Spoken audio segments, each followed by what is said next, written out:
Hello Rahul, कैसे हैं आप? बिल्कुल ठीक। काफ़ी इंटरेस्टिंग टाइम से गुजर रहे हैं हम। एक तो एनर्जी ट्रांजिशन हो गया, इलेक्ट्रिक व्हीकल्स हो गए, मैन्युफैक्चरिंग जो चाइना से इंडिया की तरफ शिफ्ट हो रहा है, और दो और चीज़ें अगर उसमें ऐड करूँ तो आर्टिफिशियल इंटेलिजेंस और फार्मा आउटसोर्सिंग। ये जो 5 चीज़ें हैं, ये एक मेगा ट्रेंड है।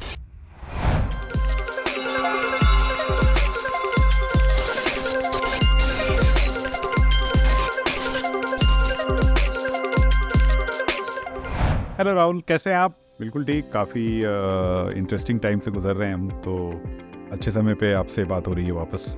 क्या इतना बाज़ार में उतार चढ़ाव चल रहा है? FIIs इतने बेचे जा रहे हैं हमारे इंडियन मार्केट्स में, भारी मात्रा में हमने सेलिंग देखी है लास्ट मंथ। तो चल क्या रहा है बाज़ार में, थोड़ा समझाइए हमें।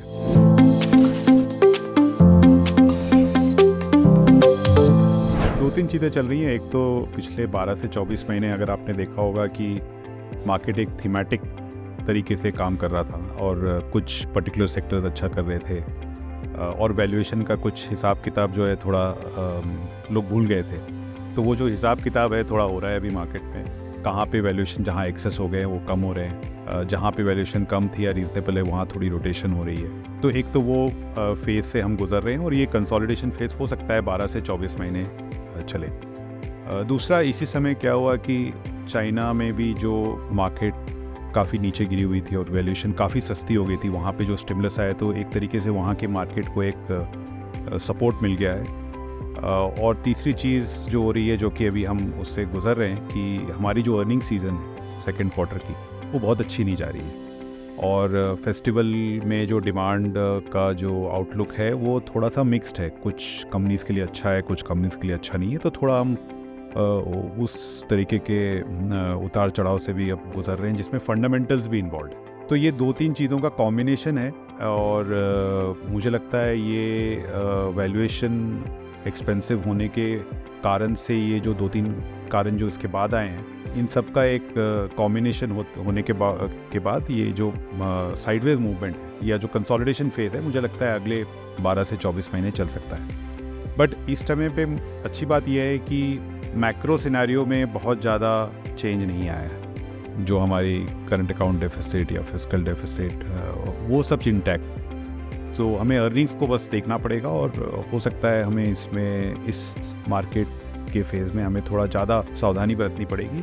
But overall I think market stable रहेगा। बट ये मार्केट्स का उथल पुथल में आप पोर्टफोलियोज जो अभी हम कंस्ट्रक्ट कर रहे हैं, उसमें हम टॉप डाउन अप्रोच यानी कि सेक्टर फर्स्ट अप्रोच लेंगे या stock first which is bottom up लेंगे? आपको क्या लगता है कि अभी कोई शिफ्ट करने का समय आ चुका है क्या?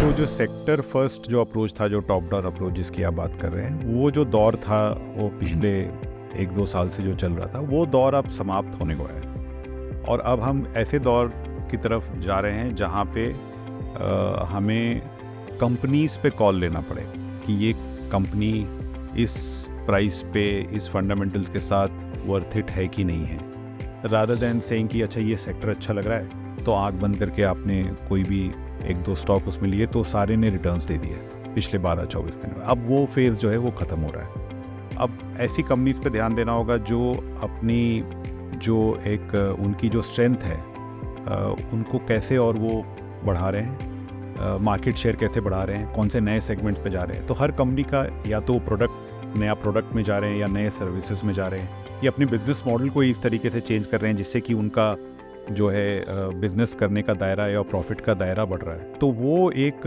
हमें उन कंपनीज पे अब ज़्यादा ध्यान देना पड़ेगा।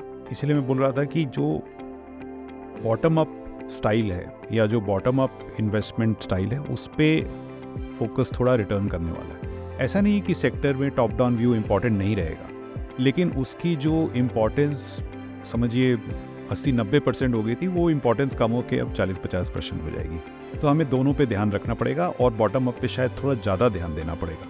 और वहीं पे जो है ऐसी कंपनीज़ की अहमियत बढ़ जाती है जो अपने कंफर्ट जोन से बढ़ के ऐसा कुछ नया काम कर रहे हैं, ऐसी कुछ नई चीज़ें कर रहे हैं जिनसे कि वो मार्केट को सरप्राइज़ कर सकें, क्योंकि रिटर्न तभी अच्छी बनती है जब कोई भी कंपनी मार्केट को पॉजिटिव सरप्राइज़ कर सके। तो अगर बॉटम अप अप्रोच को हमें ज़्यादा बल देना पड़ेगा इस वजह से अगर देखें तो आप फिर कंपनीज़ में वो जीतने की क्षमता कहाँ से आती है? क्योंकि पिछले 2-3 साल ऐसा रहा है, ऐसे दौर से गुजरा है बाज़ार जहाँ हमने देखा है कि सारी मतलब तेज़ी जो है सारे कंपनीज़ में आई है, मतलब ज़्यादातर स्टॉक्स अच्छा रिटर्न्स दिए हैं। अब जो है इस चढ़ाव के बाद और आगे बढ़ने के लिए जो उनकी जीतने की क्षमता, आप कैसे इसको मापेंगे और उसके लिए हम क्या कैरेक्टरिस्टिक से गुण देखेंगे जिसकी वजह से निवेश उसमें आप कर पाएँ?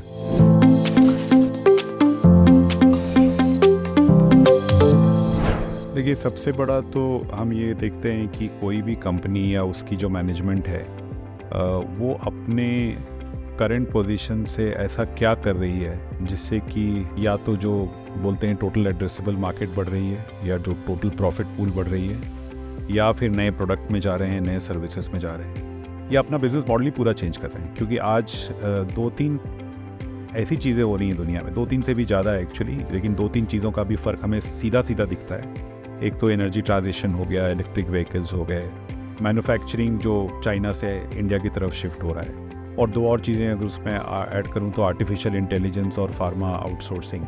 तो ये जो 5 चीज़ें हैं ये एक मेगा ट्रेंड्स हैं, और इन मेगा ट्रेंड्स में कौन सी कंपनी आगे है, कौन सी कंपनी की मैनेजमेंट में ये क्षमता है कि आगे की सोच सके, वो हमें क्लियरली दिख जाता है ओवर अ पीरियड ऑफ 4-5 साल में उन्होंने क्या किया है, कि किन नए प्रोडक्ट्स में गए, नए बिजनेस मॉडल में। अब जैसे इलेक्ट्रिक व्हीकल्स में ही देखिए, कुछ कंपनीज जो ऑटोमोबाइल या पैसेंजर व्हीकल्स में स्ट्रॉन्ग थे नहीं, लेकिन इलेक्ट्रिक व्हीकल्स आने के बाद उन्होंने उसमें काफ़ी ज़्यादा लीड ले ली। तो ये एक कैपेबिलिटी वहाँ दिखती है। कुछ कंपनीज ने जो केवल कोल बेस्ड पावर जनरेशन में थे, वो इलेक्ट्रिक एनर्जी, ग्रीन एनर्जी की तरफ बहुत एग्रेसिवली अपने आप को पोजीशन कर रहे हैं, और ये 2-3 साल से हुआ है। और सर्विसेज में अगर मैं बात करूं तो जो फूड डिलीवरी कंपनी थी, जो क्विक कॉमर्स, जो कि अब फूड डिलीवरी से बड़ा, तो ये सब जो एक स्ट्रेंथ होती है 2 तरीके से आती है। एक तो मार्केट में ऐसा कुछ चेंज हो रहा हो जिससे जो कंपनीज को एडवांटेज दे, जो एवरेज मैनेजमेंट भी उसको कैपिटलाइज कर सके, और एक होता है जो अबव एवरेज या एक्सेप्शनल मैनेजमेंट, जो कि मार्केट जो भी हो हम उसमें अपने मार्केट शेयर को बढ़ाएंगे और इक्विटी रिटर्न्स ऐसी ही अच्छी बनती है।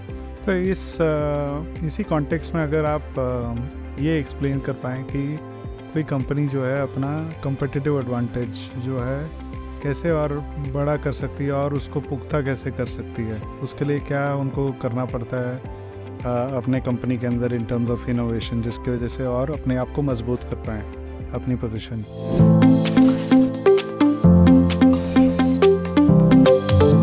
2-3 चीज़ें हैं। एक तो कोई भी कंपनी अपनी जगह पे स्थिर नहीं रह सकती है, क्योंकि ये 4-5 चीज़ें और ट्रेंड हैं, ये ग्लोबल ट्रेंड्स हैं, और अगर आप बहुत पीछे रह गए तो आपको मार्केट वैल्यू नहीं देगी।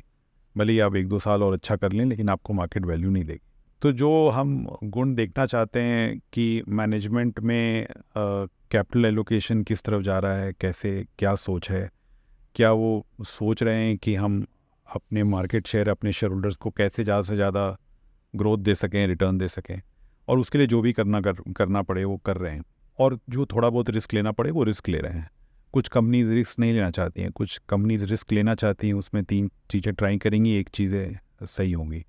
तो हर तरीके का आपको परमुटेशन कॉम्बिनेशन मिलता है इसमें। इसकी कोई एक, अनफॉर्चुनेटली एक कोई फार्मूला है नहीं, क्योंकि एक तो टॉप डाउन मैक्रो लेवल पे चेंजेस हो रही हैं, दूसरी आपको मैनेजमेंट को भी देखना है। काफ़ी सारी मैनेजमेंट्स ऐसी हैं जो कि हमें लगता था चेंज नहीं कर पाएंगी अपने आप को, उन्होंने अपने आप को ट्रांसफॉर्म किया है पिछले 3-4 साल में। तो इसीलिए इसमें ये बोलना बहुत मुश्किल हो जाता है कि ये कंपनी कभी नहीं कर पाएगी या ये कंपनी नहीं कर सकती है। हाँ, कुछ सेक्टर्स ऐसे हैं जहाँ इनोवेशन थोड़ा डिफ़िकल्ट है। करेक्ट। जैसे कमोडिटीज़ हो गए, कंस्ट्रक्शन हो गया, रियल एस्टेट हो गया, सीमेंट।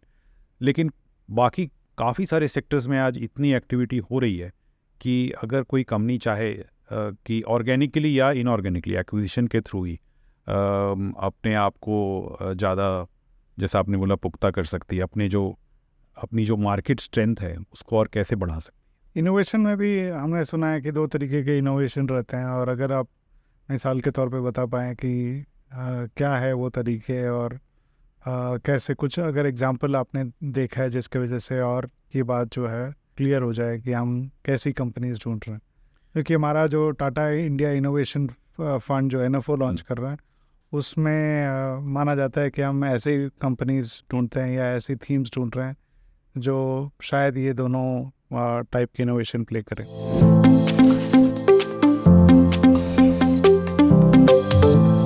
जी हाँ, इनोवेशन फंड में हम 2 तरीके की कंपनीज जो इनोवेशन कर रही हैं 2 तरीके की कंपनीज पे ध्यान देंगे।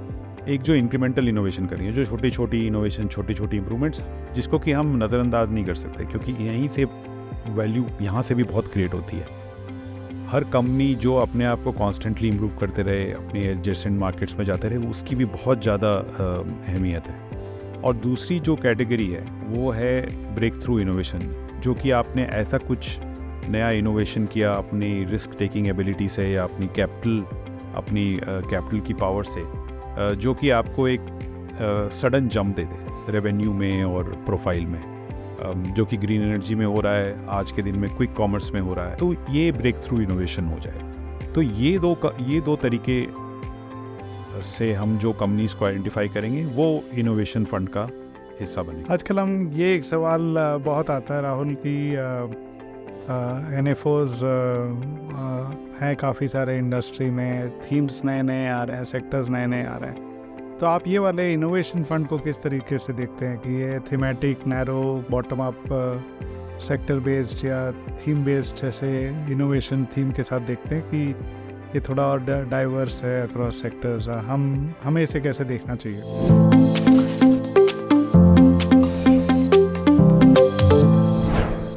सो इनोवेशन थीम एक तरीके से मल्टी सेक्टोरल रहेगा, जो मैंने एग्जांपल्स भी दिया आपको। उसमें आपने देखा होगा कि काफ़ी सारे सेक्टर से एग्जांपल्स निकल के आते हैं।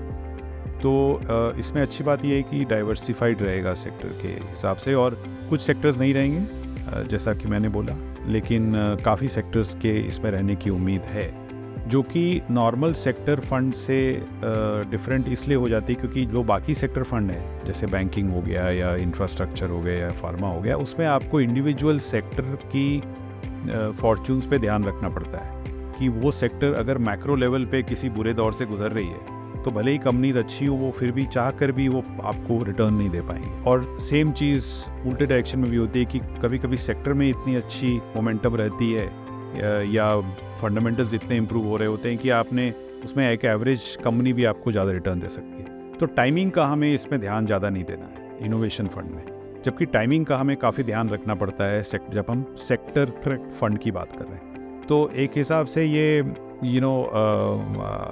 एवरग्रीन या सदाबहार काइंड ऑफ थीमेटिक बोल सकते हैं इनोवेशन फंड को। तो I think thank you Rahul, आपने बहुत अच्छी तरीके से समझाया ये फंड को। सो अगर मेरा अंडरस्टैंडिंग में समराइज़ करूँ तो सबसे इम्पॉर्टेंट ये फंड में, टाटा इंडिया इनोवेशन फंड में, हम 3 चीज़ें देख रहे हैं, विच इज़ या तो प्रोडक्ट या सर्विस या बिजनेस मॉडल में कोई परिवर्तन देख रहे हैं जो ड्राइव हो रहा है थ्रू इंक्रीमेंटल इनोवेशन या ट्रांसफॉर्मेशनल इनोवेशन। एंड ये डिवर्सिफाइड फंड रहेगा across different sectors and stocks. कोई एक विशेष कोई सेक्टर के अंदर इनोवेशन नहीं, हमारा मानना है कि इनोवेशन हर एक कंपनी में हो सकती है और हर एक सेक्टर में हो सकती है, और जहाँ पे हम नहीं करेंगे उसको आपने क्लियरली कॉल आउट कर दिया। सो ये बहुत अच्छा डिस्कशन रहा। Thank you Rahul for sharing. हमारा ये फंड निवेश के लिए खुलता है 11 नवंबर को। अगर आप रिस्क एपेटाइट परमिट करें तो आप ज़रूर ये फंड को कंसिडर करिएगा। Thank you.